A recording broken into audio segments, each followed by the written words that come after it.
Night Football. We've got Garoppolo as a sit here. I think this Steelers defense is going to find its identity a little bit better this week, but that doesn't make me not like Josh Jacobs, because the Steelers have been run on so well and so effectively that I think this is Josh Jacobs' first big game of the season. So if you're a Jacobs owner, you should hold on to him. If you are not a Jacobs owner, you should try and get him before Sunday, because I think the rest of the season is going to look much better for him. You're sitting Devontae Adams because Jacoby Myers looks to be back in this lineup. And week one with Jacoby Myers didn't fare well for Devonta Smith. It didn't really fare well for Devonta Smith last week, as much either. Or Devonta Adams. Sorry, Smith. Adams. We're starting Jacoby Myers here because week one, if he brings anything to the table like that, the guy was electric. He was constantly open, and Jimmy Garoppolo loved it. Last week without him, nobody really stepped up for this offense. Well, I do think that this is the thing that we need to keep an eye on with these two players, is Myers and Adams. So they're both were in concussion. I don't think Adams was in. Adams was never actually in concussion protocol. Yeah, so he's going to go. From the looks of it, he's been participating in practice. Myers is going to be out of concussion protocol, I believe. We'll see. He might be a game time decision, but it's going to be hard to sit Adams for me. But that was on the caveat that he might not go. So if he does go, you're going to start him, especially against the Steelers, who have.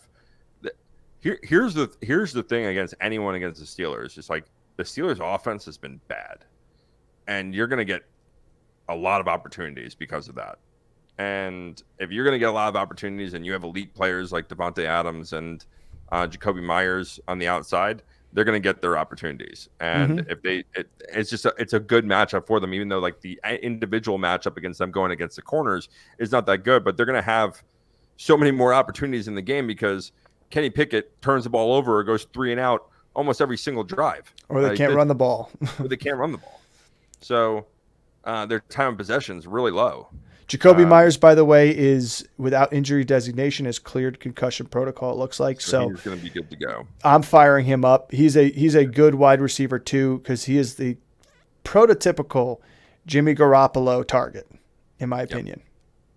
Yeah. We have Austin Hooper here as a sleeper too, and that was mostly based on if either one of those guys did not go or both did not go, we liked him there. I would downgrade him more to a sit in this situation. And then the Raiders defense to me is still a sleeper because of the turnover opportunities and the lack of total team yardage from the Pittsburgh Steelers as of recent, that it could be a nice play for the Raiders defense because you still have Max Crosby going out there after Kenny Pickett. He's pretty darn good. Yeah, and if the Pittsburgh Steelers score, it won't be against your defense because their defense is going to score. Yeah. So it doesn't count against your defense. You know what I meant to look up to see if Chandler Jones is still sitting out. I believe he is. Yeah, I think he's still on the non-football injury list. They put him on the non-football injury list. He has an undisclosed illness. Let's move on to the Steelers now. So we got Kenny Pickett as a set. We have Najee. I'm really hesitant to keep Najee as a start. But I think with just, again, the injuries that are around the league at the running back position, you have to start him. I like Jaylen Warren a lot better as a start. Sooner rather than later, Jaylen Warren is going to jump up on that list ahead of Najee. Well, it already looks like the Green Bay Packers backfield, at this point. So Deontay Johnson obviously out. He's not playing for another couple of weeks. Can't wait for that. George Pickens is going to be a start for me. Allen Robinson, Calvin Austin, Pat Freiermuth, all going to be sits.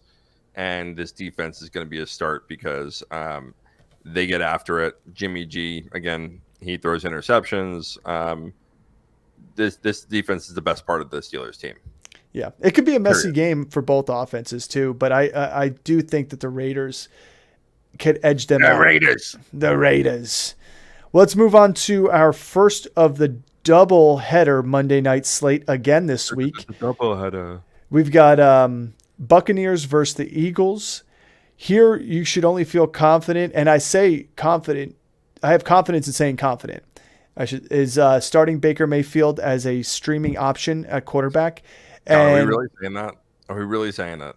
yeah, we are, Yeah. because it's also been terrible. Look at some of the top quarterbacks in this league just doing terrible too. Listen, I'm not arguing with the fact that I I think think the it's Eagles crazy. are. I'm sitting here week 3, 2023. He's the Buccaneers quarterback, and we're saying start him. Is the NFL really scripted? Is that what it is? So Comeback player of the year.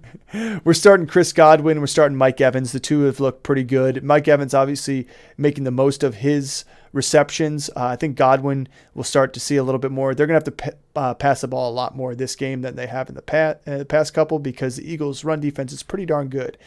K. Dotton is an interesting one, though, here. I almost put him in as a sleeper, too, just because I think the passing opportunities are going to go up. And because of that, you can't just pass it to two people and be successful in the NFL here, even though Eli Manning will tell you otherwise.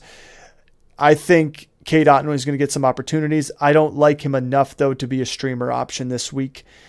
You're sitting the running backs, both White and Tucker, and the Tampa Bay Bucs defense, as good as it is against the run, where they can stop the 175 yards from DeAndre Swift last week, or Kenneth Gainwell coming off his injury.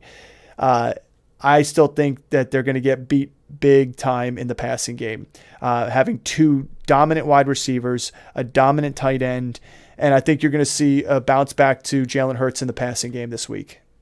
I hope so.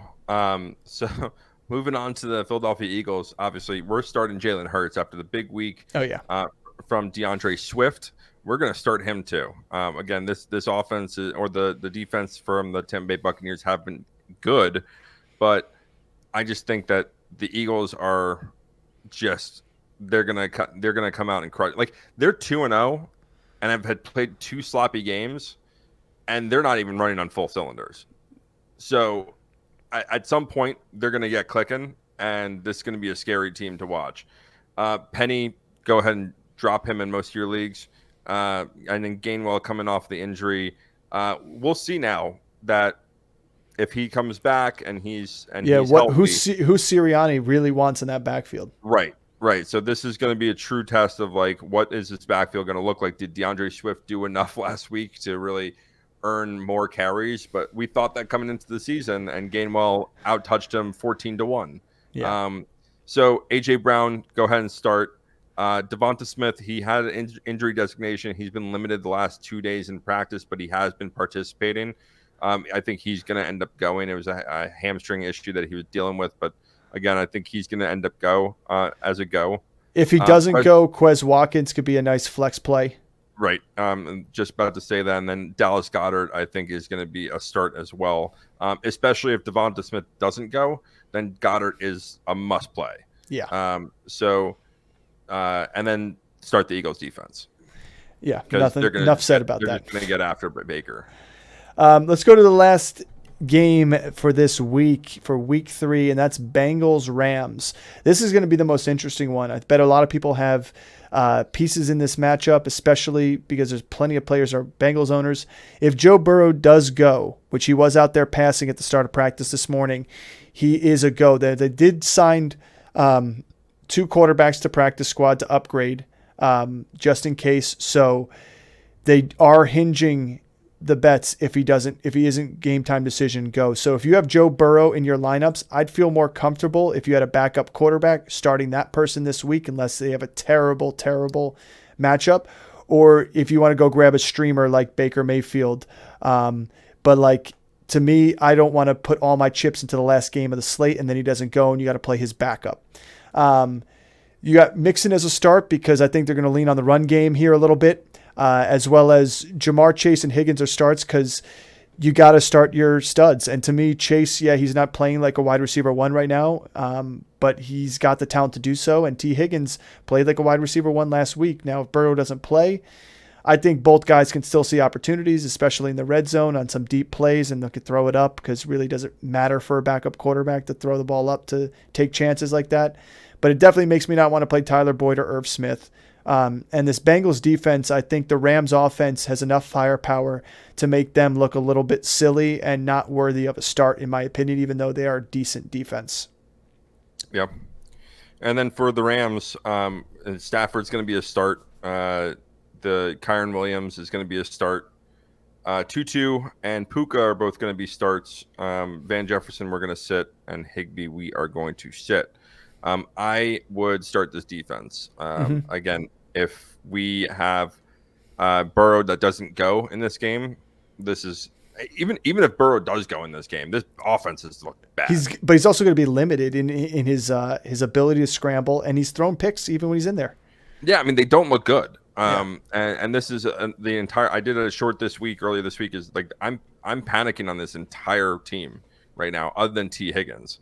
They don't look good. They can't protect Joe Burrow. This has been the story for the last 3 years since Joe Burrow's come and been drafted onto this team. Is they can't protect him, right? And he's had great performances, even though they couldn't protect him. But they can't protect him, and now he doesn't have the time to get the ball to anyone. I mean, they're trying to get Chase involved. They're trying to, but he is getting swarmed at the line. They're trying to give him screen passes. He's getting tackled behind the line of scrimmage. He's not going to be able to. He's not breaking any separation. He's not going to be able to, or he's not able to create any kind of down the field timing to get the ball to him. And the only time they have is with T Higgins, who's a bigger, more physical receiver. So, yeah, I mean, this is. I know Jamar Chase has been like a buy low candidate. Like, if I'm a Jamar Chase owner, like I'm trying to sell. I'm looking to sell. Try and get something for his name. I get that he can turn the season around and like explode it and the drop of a hat. But if I can go and get a running back and Puka, if I can go and get a running back and another receiver that's been doing really well, or heck, like I'd trade him for running. Collins. Yeah, trade him for a running back and Cooper Kupp, who's not even playing yet. Yeah, let me ask you this: Would you take Jamar Chase if you got offered Nico Collins and Brian Robinson for Jamar Chase straight up? If I'm the Nico Collins and Robinson owners, I would still want a kickback. I wouldn't do that 2 for 1. I don't think there's enough firepower in Chase right now to warrant it. After game 1, What about Mozart? What about Mozart and Puka? I would like the Nico and the Brian Robinson is more of a long-term thing because there's going to be weeks where Mostert doesn't do what he did, and there's going to when Kupp comes back, I think Puka's going to have a role, but we don't know yet what that's going to look like in terms of that. So I'd probably if those are the 2 trades that came to me and I needed to make a move and get some depth, I would trade away Chase for the Brian Robinson and the other one. Hey, if you can take Chase and turn him into Josh Jacobs with a kickback, yeah, I'd do it. Yeah, turn him into. I mean, at this point, the one thing I will say about Tutu that's nice about a flex play here, I'm flexing him in our league, but he has, I believe, run the most routes amongst wide receivers so far in the NFL, minus the fact that we just had a Thursday night game, so those receivers could have surpassed him now. But I thought that was a pretty crazy stat to see, and to me, it was very interesting. I didn't realize that he was. I mean, he obviously isn't the guy catching the most passes on the Rams, but he's getting a good amount of opportunities. Yeah. So you can feel confident with him out there.